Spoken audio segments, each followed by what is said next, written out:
տեսնում են վագոնում երեխա, ասում են վայ պապա նայ ամպերը, նայ ծառերը, մեծ երեխա է տարիքով 20-22 տարեկան, դիմանում են հորել, ասում մեծ երեխա է, ասում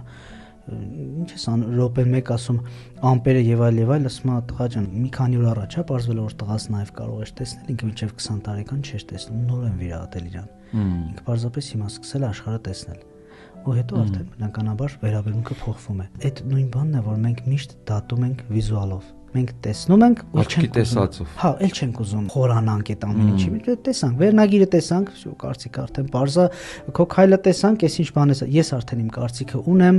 չգիտեմ, ես երևույթը տեսա, վերջ արդեն էլ չեմ խորանա։ Երբ որ ասում են վեճերը ոնց կարող ենք հարթել, այնքան լավ օրինակ է, կաղամբի բացելու օրինակ, ասում կաղամբի արմատը ոնց ես դու գտնում։ Թփերը բացում ես, չէ, հերթով բացելով հասնում ես արմատին։ Դու քո վեճը, որը որ ասում ես 5 տարի Ռուբեն ջան չենք կարողանում կաղամբի նման բացել ես։ Ասում չէ,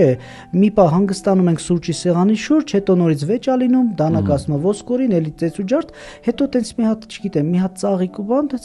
հա բայց չեք փորփրում, այսինքն չեք խորանում, չեք ուզում վեճի արմատը լուծել։